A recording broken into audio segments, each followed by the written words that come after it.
margin here, he allowed a home run in the 9th inning. If he does that here today, we could still be playing.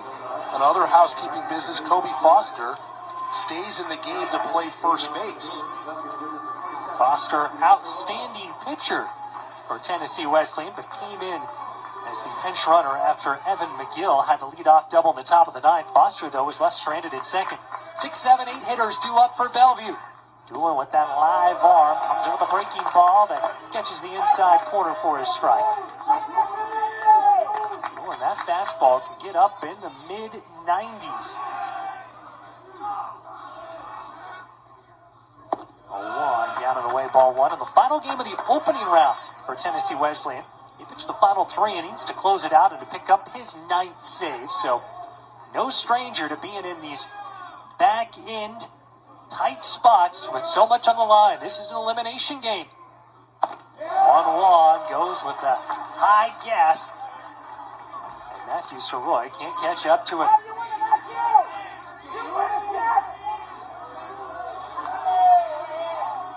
Sydney, Australian native. The big righty ready.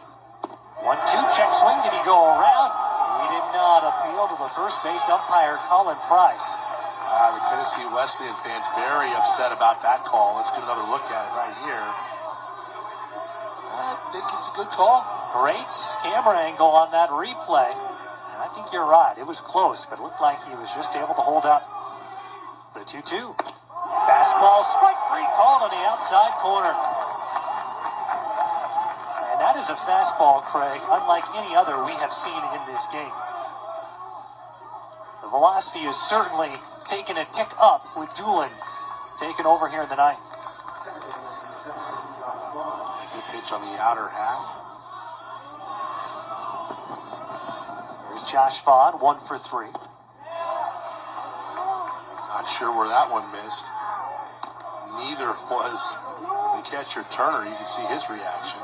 Home plate umpire being asked from the dugout gave them the answer. Only 4 hits in this game for Bellevue. One of them a single off of the bat of Josh Vaughn in the 4th.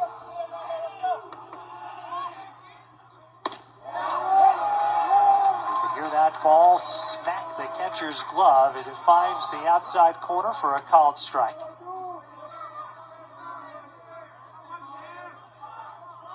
The big righty set. Fouls it off. The count 2-2.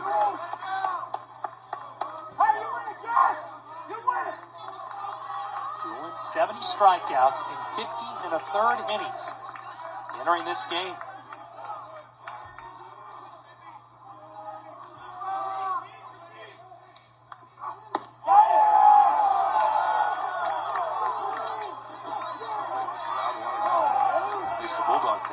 No commentary needed from us there. It was fun just listening to the Tennessee Wesleyan fans with their reaction. Now the payoff pitch. Swung on, it is strike 3. No questions that time as Vaughn goes down swinging. Liam Doolin, an intense look on his face. He has come in, and the Bulldogs closer has struck out the first 2 batters he has faced. Bellevue down to their final out in this elimination matchup. Game 1 of 4 today. And Vaughn really helped him out there. That pitch was well out of the strike zone. That's nasty. You got that fastball you talked about, Chris, and then he comes back with a breaking ball for strike 1. She went a little jelly-legged on that first offering. Now the fastball grounder up the middle. Grabbed by Sayer, double pumps, the throw to first in time, and that is the ball game. A tight one here, the first of 4 to get this pack day started in Lewiston, but Tennessee Wesleyan comes out on top 3-2. Season over for Bellevue. A tip of the cap to them on an outstanding season. And Tennessee Wesleyan able to advance. They'll play tomorrow. Again, they will face, depending on how things unfold, the loser of either the Southeastern LSU Shreveport game or the Lewis Clark State Faulkner matchup. But Craig, we couldn't ask for much more to get this packed day of baseball going. No, heck of an outing for Robert Gonzalez, the starter for Tennessee Wesleyan. He improves to 10-3. 55 wins now for the Bulldogs.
it could have been a lot more, or it could be a lot closer, depending on which way you want to look at it. Through 5 innings, Weber International has stranded 9 runners on base. Through 4, Georgia Gwinnett has left 8 on base. And just missed opportunities. But that said, both teams have done a decent job getting base hits with runners on. Weber International 6 for 17 with runners on base, 4 for 14 with runners in scoring position. Georgia Gwinnett 4 for 12 with runners on and 3 for 10 with a runner in scoring position. But it's just the number of opportunities that makes it look so bad. Westmont was 2 for 22 yesterday with runners on. We thought, wow, look at how many opportunities they had. Well, we've already seen 17 for Weber International halfway through, basically. Georgia Gwinnett with a dozen. 6 of the runners left by both teams have been in scoring position. 1 and 2 now on J.D. Stubbs, the number 6 hitter in the Grizzly batting order. He'll be followed by Miles McKissick and Joshua Holt Jr. Georgia Gwinnett pitchers have thrown 108 pitches through 5 innings. Wow. Weber International pitchers have thrown 84 through 4. Tap towards short. Rodriguez. Wide throw, but Diaz, who's not the tallest man at first base, he's 6 feet tall, is able to keep the left foot on the bag and record the out at first base. So 1 up, 1 down. On the Georgia Gwinnett side, we've seen Jonathan Habb go 2 innings. We get another look at this play, off balance throw, and did a nice job staying up on the toe there. Nice call over there at first base by Daniel Rios. We mentioned that we didn't know how long Habb would go in the game. We got 2 innings for Georgia Gwinnett. They have another right-hander up in their bullpen. I think it's Gage Williams, who we have seen in this series. And again, another one of their top relievers pitching early in the game. They'll worry about later in the game when we get to later in the game. They have to get ahead. The defending national champions on the brink of elimination here. Down 4 runs with 5 at bats left, counting the one they're in the middle of right now. They have 14 outs remaining. That's McKissick down in the count, 1 and 2.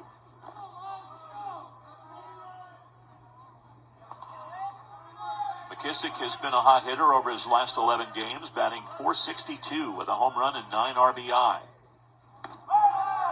Just off the outside corner, Ray Rodriguez thought he had a strikeout. Home plate umpire Corey Ray says, not so fast, young man. 2 balls, 2 strikes.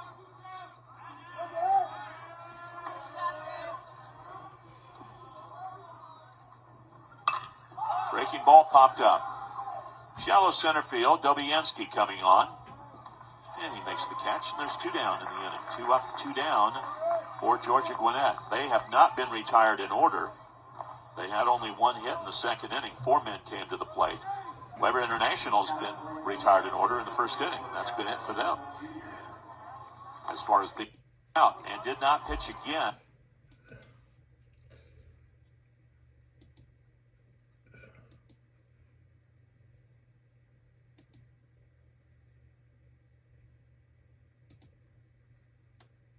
Sorry, I thought it said the 9th inning.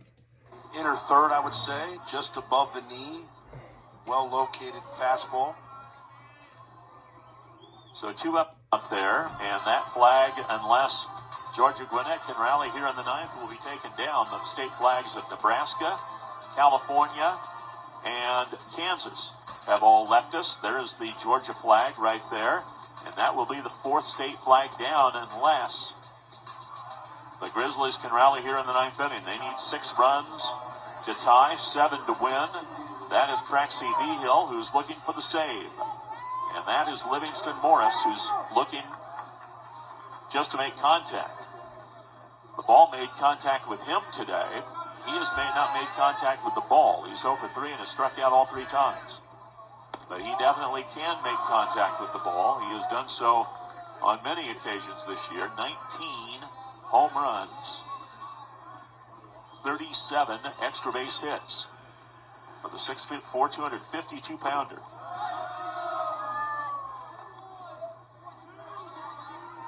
2 balls, no strikes the count. 36 career home runs in the great career for Livingston Morris here at Georgia Gwinnett.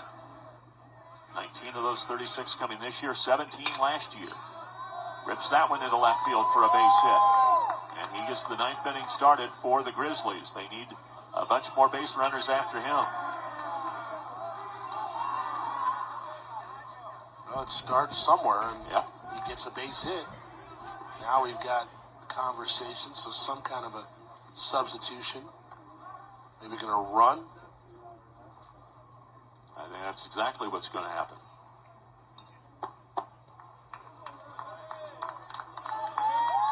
So Morris will leave. He'll get a handshake from his coach. Of course, if the batting order comes back around to him, he'll be back. He can re-enter in this ball game.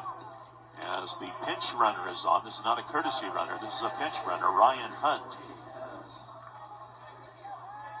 comes on. Here's Chase Evans. Evans also a dangerous man. Under 300 with the average, but 16 doubles and 9 homers.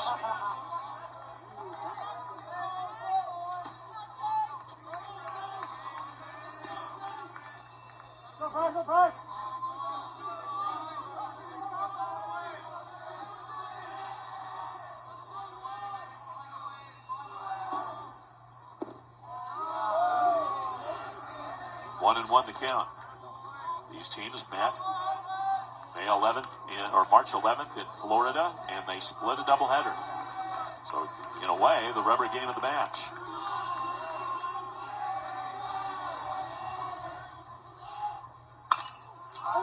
Hit in the air. Ballpark will hold it. Dobianski under it, and there's one down. Runner holds at first base. So 1 precious out, 2 outs remaining here for Vigil. As you see Dobianski out there in center field, 1 on, 1 out. And Austin Bates will step to the plate. Bounced into a double play with the bases loaded in the 4th.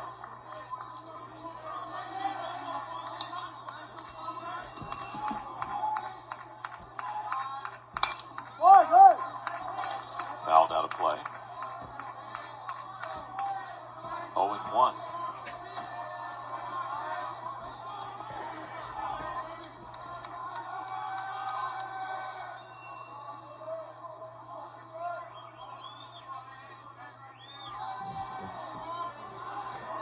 Let's see.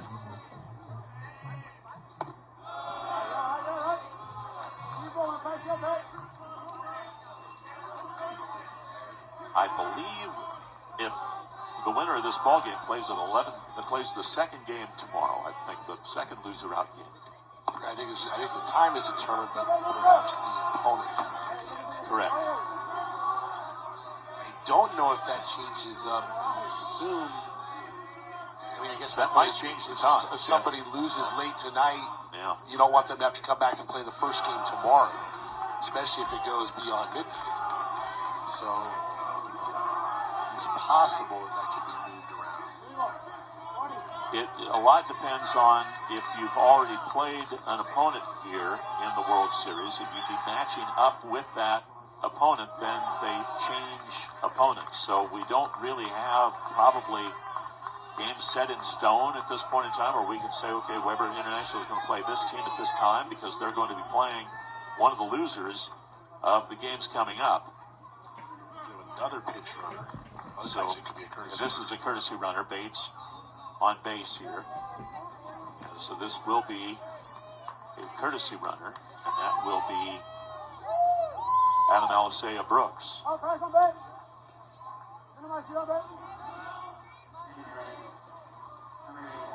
So 2 men are on, and now we've got J.D. Stubbs stepping in.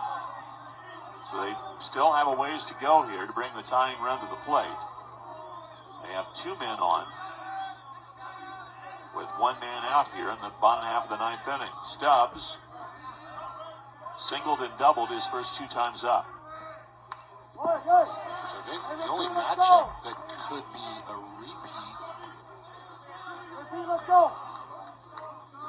Faulkner played both Weber International and Tennessee Wesleyan yesterday on Saturday. So if Faulkner loses, you're going to have a repeat matchup. Right? Oh no, I guess you could put Tennessee Wesleyan against Weber International. Yeah, I would think so.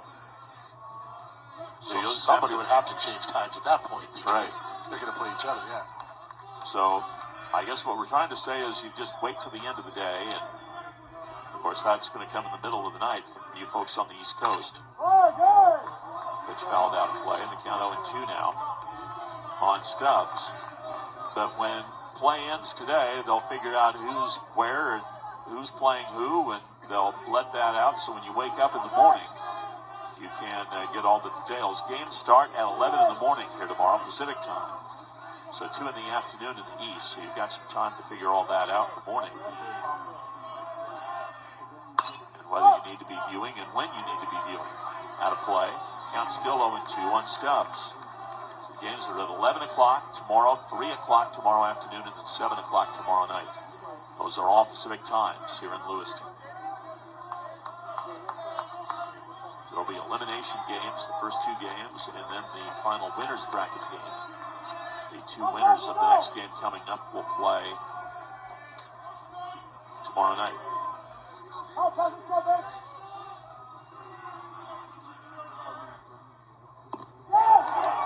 Stubbs goes down. 1 out remaining now for the defending champs. 2 on, 2 out, and Miles McKissick will step in. Good pitch there, just tailing away. Tailing fastball, so 3 strikeouts now for Hill, 1 in each of his 3 innings of work. So Hill came in needing 9 outs. He's gotten 8 of them. He allowed the 2-run homer to O'Saban in the 8th. That's been the only damage done against him. And here is McKissick. He's walked twice. His last 2 times up, he flied out and struck out. And now 2 strikes remaining for the Grizzlies.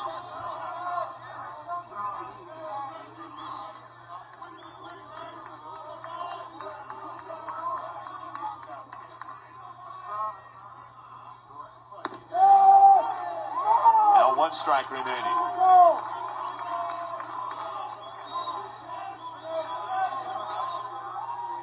McKissick last year 7 out of 19 in the World Series. Playing for the 2021 champs, Georgia Gwinnett, had a 4-for-4 game in the title game against Central Methodist. Now the 0-2 pitch.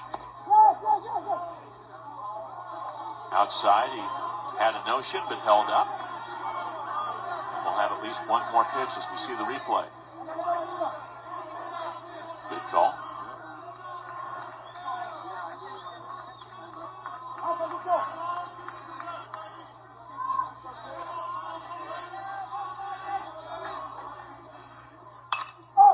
That's going to be out of play. And McKissick will stay alive. 1 ball and 2 strikes to count.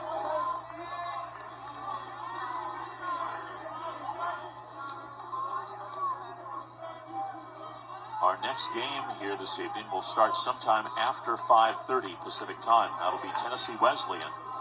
Or excuse me, that'll be Southeastern, the number 1 seed, taking on the 4th seed, LSU Shreveport. Now 2-2. And of course, that with every minute this game goes on, it's another minute before that game starts coming up.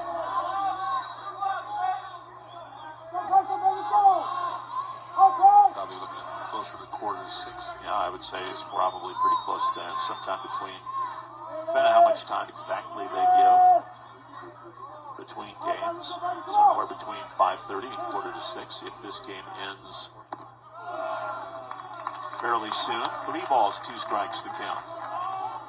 But if McKissick can get on, now the tying run would be in the hole, as they used to say. So-and-so at bat, so-and-so on deck, so-and-so in the hole. Well, that would be the guy in the hole that would be the on deck, who would be the tying run. Runners go, ball 4. And rounding the bag at third, but holding is Hunt, the courtesy runner. So Hunt's at third, or the pinch runner, I should say. Hunt at third. Alicia Brooks, the courtesy runner, at second. And at first base, after the base on balls, is McKissick. So now 3 men on, and the home run man, Blaze O'Sabin, will come to the plate. If he can do it again, he would match his season high, or excuse me, it's Holt coming up. I beg your pardon. Got jumped ahead of myself. So Joshua Holt will step to the plate. Holt reached on a walk and scored his last time up, hit 3 pop-ups otherwise.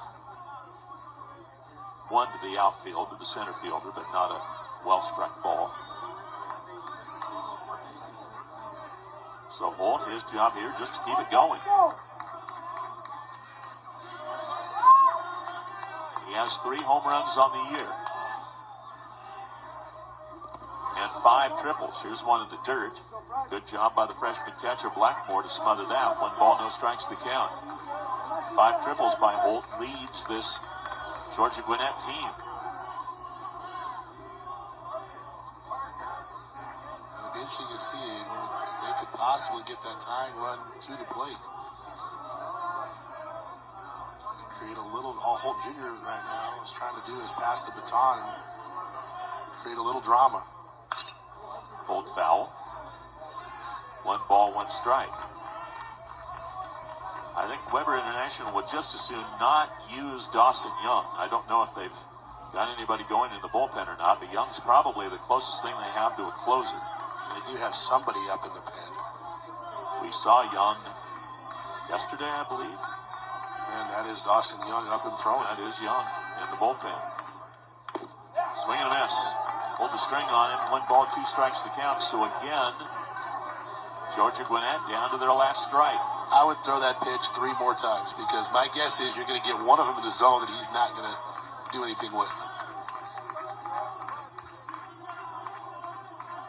Braxy Vigil trying for the save. It would be his first of the year. In a huge situation. And he threw that pitch again, and again Holt fouls it away. And the count's still 1-2.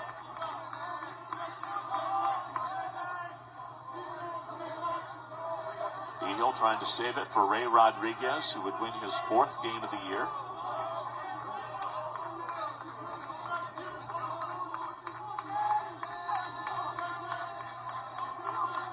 More importantly, Weber International would get their 43rd win and a date in tomorrow's loser out game. And again, a little outside, 2 balls, 2 strikes. That last strike, in many cases, is the hardest strike to get over the course of a ball game. That last strike or that 27th out, however you want to look at it. Sometimes it can be extremely elusive.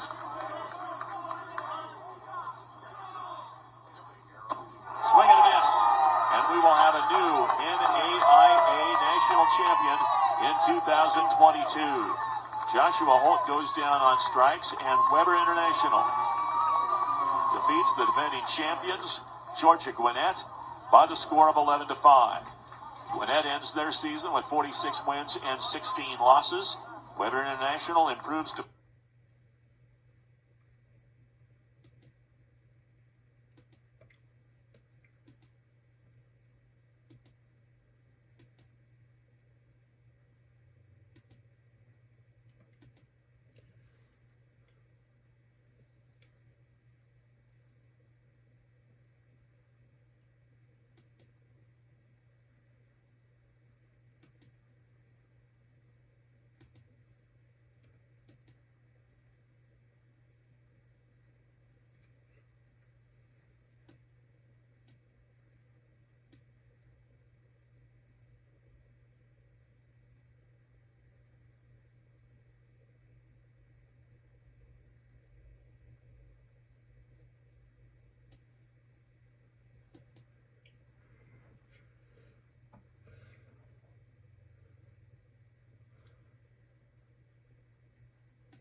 champions.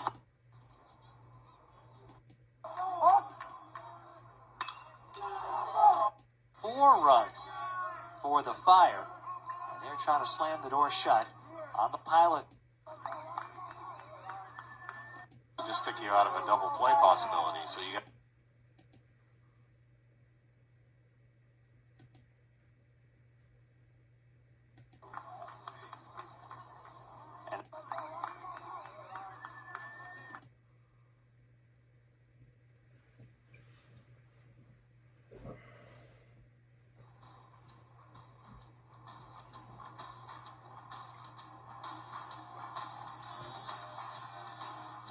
taking the lead in the top of the ninth inning. Southeastern was looking for a little insurance. Brad Fuentes, who we see right there, delivered on that in a big way. A 3-run homer.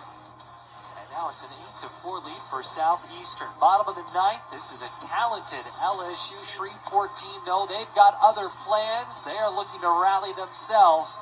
Down by 4 runs. 8-4 the score. Ronnie Vicolo remains in the game. He came in, got the final 2 outs in the bottom of the 8th. Vicolo will see the 8, 9, and 1 hitters for the Pilots. J.B. Trees, Trevor Burkhardt, and Ryan Major.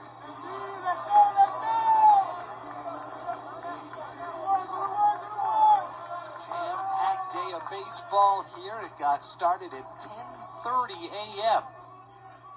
We'll see what time first pitch is for the final game. Now, again, coming up 45 minutes after the final out here of this one. Well, it's guaranteed to be past 9 o'clock.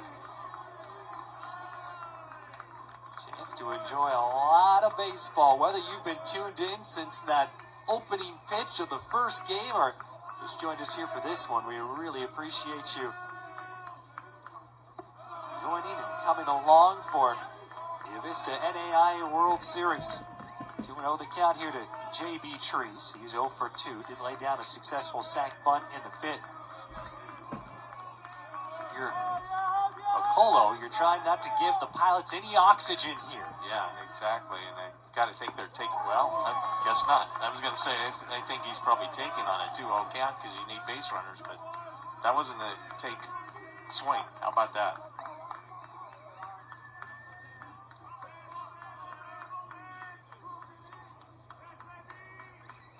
Base runners any way you can get them at this point.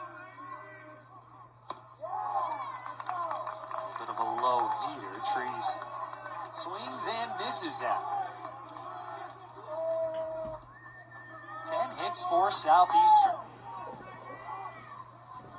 3 of those home runs.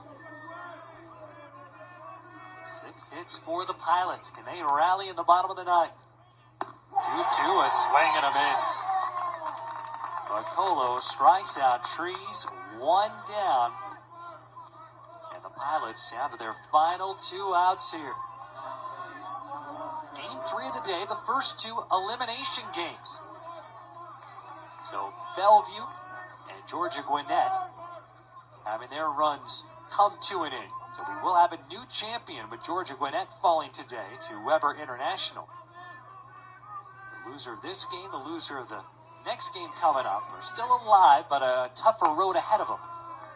Yeah, really, the only matchup we know for certain is the 2 winners of this. The winner of this game, the winner of the next game will play each other, but they'll kind of look at the bracket, make sure to match up with the 4 remaining teams with 1 loss that they haven't played each other yet, and they'll adjust the bracket accordingly and make those pairings after that ball game tonight.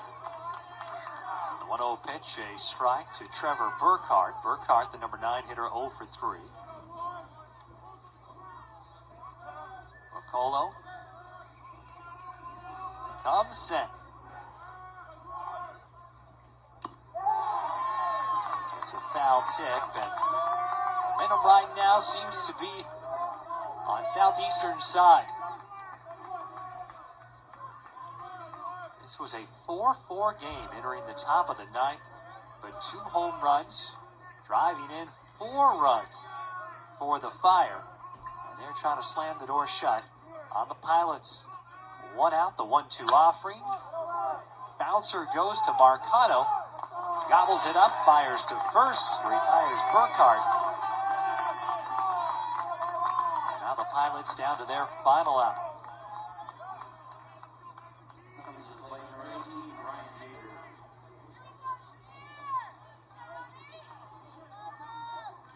Major looking to get comeback bid sparked here. He's 1 for 4, the leadoff hitter. Drove in the first 2 runs. Should say the second and third runs. He gave Southeastern their lone lead of the game back in the bottom of the 5th with a 2-out, 2 RBI single. That lead did not last long. It was wiped out on the top of the 6th. Hey, like you said earlier, every time that Shreveport kind of put up a rally or got the lead or tied the ball game, immediate answer from Southeastern. number 1 seed, looking to notch their 19th straight victory and to improve their record to a pretty remarkable 56-3.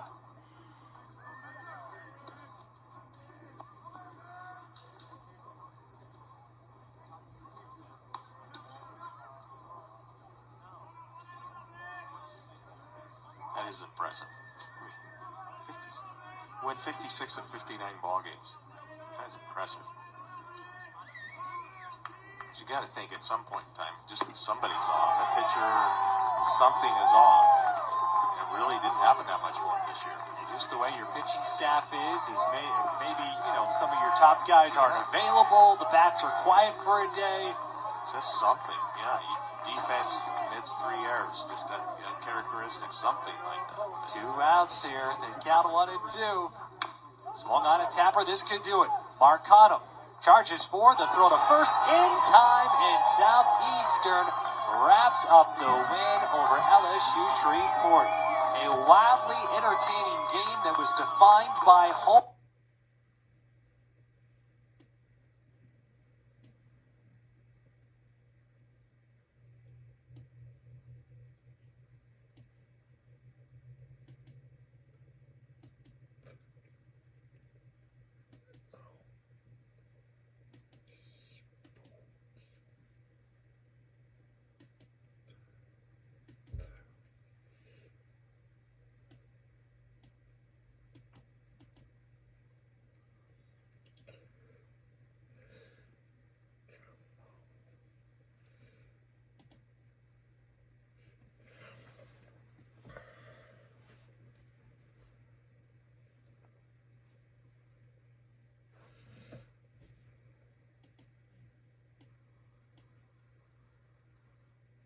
Base, watching the ball the whole way, and then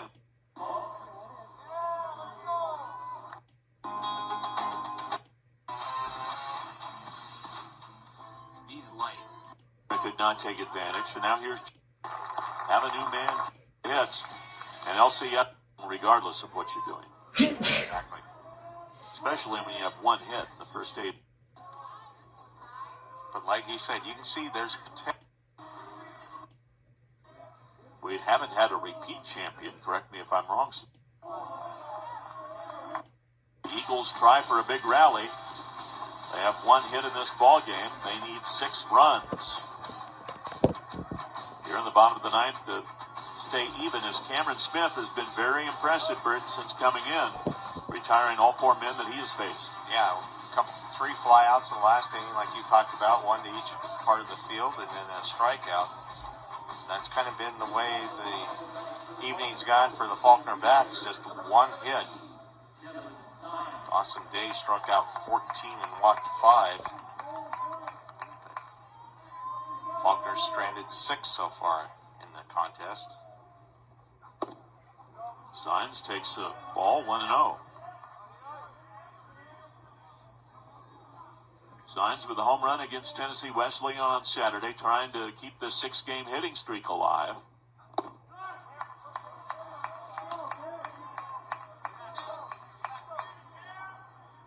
He's been hot as of late. 4 out of his last 8 hits have been home runs. He was 6 out of 13 in the opening round series, plus that home run here in the World Series against Tennessee Wesleyan. Breaking ball in there, and the count 2-1. You know you have a good breaking ball when the batter kind of steps back and jumps back out of the way, thinking it's a fastball inside, and it curves right over the plate. Taps that breaking ball foul, and it's 2 balls and 2 strikes.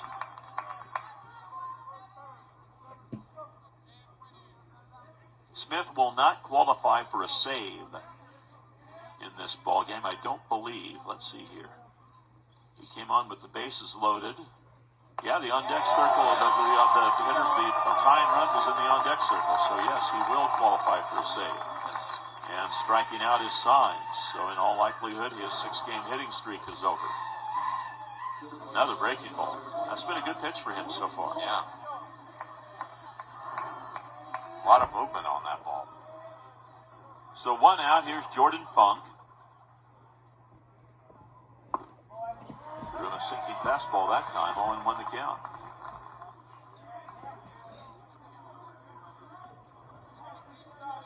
We talked about just a confidence builder for some of the Faulkner pitchers. Also a confidence builder for Smith here if he can just 7 up, 7 down. Both these teams play tomorrow. We're just waiting to see who and when. Actually, today. Actually, yes, you're right. It will be later today, won't it?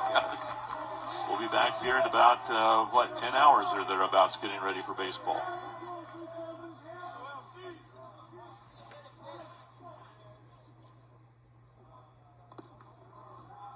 Two balls, 2 strikes to count.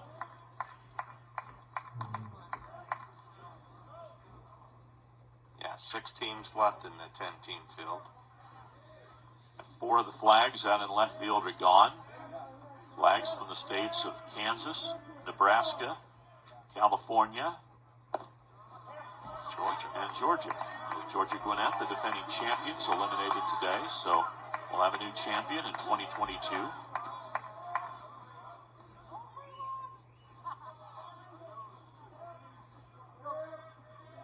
We haven't had a repeat champion, correct me if I'm wrong, since Lewis Clark State. We won it 3 consecutive years. 15 through 17. Yes, it was. Another strikeout. So that's 17 Faulkner hitters who have struck out in this ballgame. And Faulkner hitters coming into this game had struck out 468 times in 54 games. That's less than 9 times per game, so almost double what they do on average.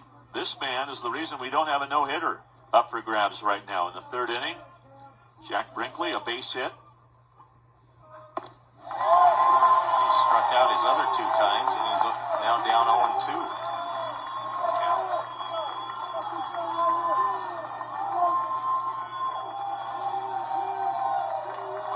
And the Hardy fans that are left making a little bit of noise here. Chopped it foul up the first base side, and still 0-2 on Brinkley.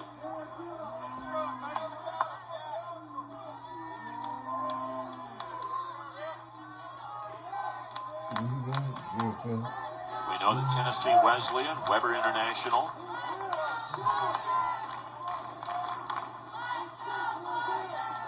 I had the other team that just popped out of my head. LSU, thank you very much. And now Faulkner are in the elimination round coming up tomorrow, as there is the 18th strikeout of the game by LCSC pitchers, a combined 1 hitter by Dawson Day and Cameron Smith. As we take a look at the last pitch of the ball game, another big breaking ball that time by Smith. The great slider, he's fired up. The Warriors are fired up. They are 2-0 in the World Series. They are 56-5 on the season, and they move into a date tomorrow with the other undefeated team in the World Series, the Southeastern Fire, who's lost 3 games this season. So a team that's lost 3 games will take on a team that's lost 5 games in the 6:30 game, the winner's bracket final tomorrow night. Yeah,